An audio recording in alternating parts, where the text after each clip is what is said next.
In a world carved from shadows and secrets, where power is bought with blood, some men kill for a throne. Others kill because it's the only thing they're good at. Tonight, in a city drowning in neon-soaked rain, the best has arrived. His steps are silent, his purpose absolute, cutting through the downpour towards a beacon of luxury, a restaurant where the city's elite dine, oblivious to the storm that walks among them. He doesn't belong here, but he's exactly where he needs to be. He pushes through the golden doors, leaving the rain and his humanity outside. Inside, the air is thick with the scent of wealth and the soft melody of a piano. At a private table, two men laugh, their voices loud, their gestures arrogant. Between them, a woman in a stunning red dress sits like a captive jewel. Her beauty is a mask for the fear swimming in her eyes. The assassin takes a seat at the bar, a ghost in the corner, his gaze a steel trap. He watches the scene unfold, the men's casual cruelty, the woman's silent plea, the invisible chains that bind her to that table. One of the men, feeling the weight of the assassin's stare, turns. A flicker of annoyance crosses his face. The assassin rises, his movement fluid and deliberate, and begins his slow, final walk toward their table. The world shatters. The piano chord hangs, broken, as chaos erupts. A gun appears, but it's a second too late. The assassin moves like lightning, flipping the heavy table, sending fine dining crashing to the floor. Screams echo off the walls as patrons scramble for cover. The fight is a brutal dance. A punch, a splintering chair, the glint of a stolen knife, a bone-jarring slam. The first target falls. The second makes a desperate break for the exit, but the assassin is a shadow he can't outrun. A swift, merciless takedown, and then silence. The assassin straightens up, the storm within him, finally calm. His eyes find the woman in red. She trembles, a lone survivor in the wreckage of her life. He lowers his weapon, his voice a low command in the sudden quiet. Come with me. They escape the city's neon glare for the quiet embrace of the countryside. In a secluded house surrounded by rolling fields, the days bleed into one another, washing away the blood and the fear. The woman, once a prisoner in a red dress, slowly finds her footing, her peace. One evening, as twilight paints the sky, she finally speaks, her voice barely a whisper. Those men, they invited me there. They had terrible plans for me. The assassin listens, a silent guardian in the dim light. He doesn't ask questions. He simply offers a sanctuary. Soon, a new dynamic forms. She begins to help him, not as a victim, but as a partner. She organizes his files, tracks his contacts, and helps plan his operations. His work, already precise, becomes flawless. Cleaner, deadlier, untouchable. One morning, she stands before him, a new resolve in her eyes. Teach me to fight. He refuses.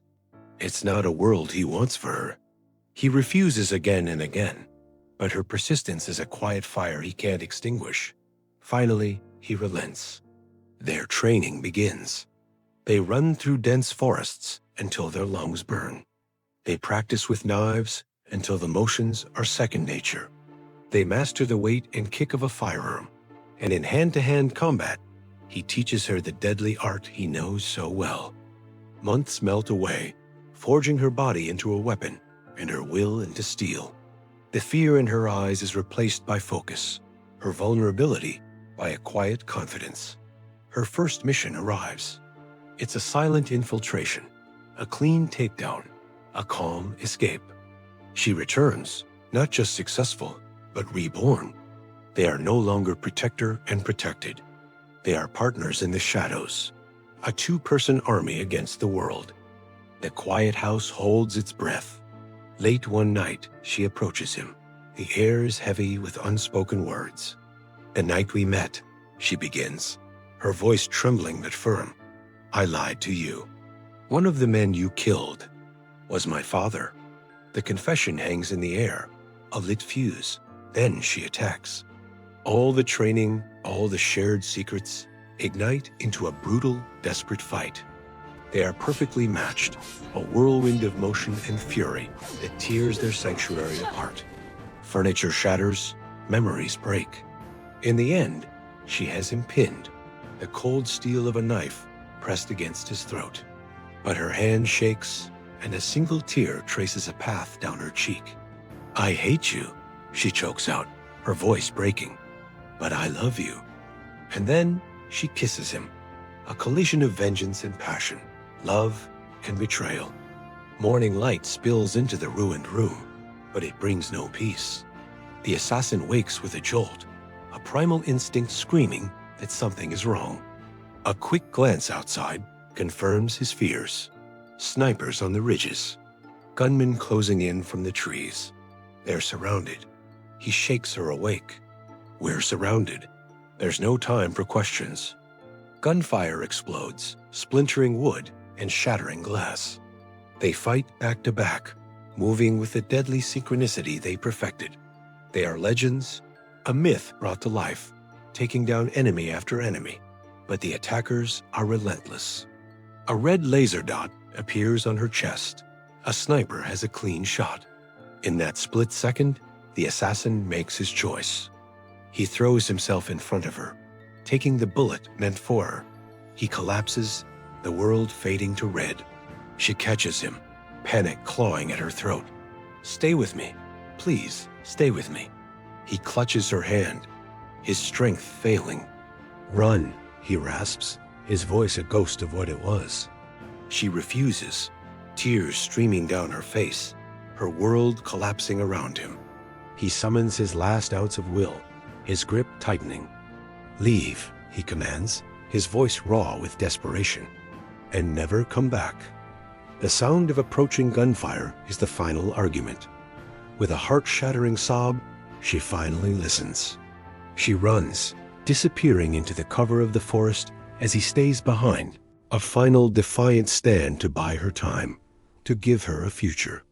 Years pass. In a quiet, sun-drenched town far from the world of shadows, the woman walks with a small child, a genuine smile gracing her lips. She has found peace, a new life built from the ashes of the old one. She is happy. She is safe. But she is not alone. High above, on a distant rooftop, a figure watches over them. He is scarred, a phantom from a past she believes is long dead, but he is alive. The assassin. He watches his woman, his child, protecting them from a distance they will never know. His duty is eternal, his love a silent, invisible shield. He turns, melting back into the shadows he commands. Some assassins kill for money. Some kill for survival. But sometimes, the deadliest killers are the ones who protect the people they love. If you loved the video, do not forget to like, subscribe, and leave a comment. Thanks for watching.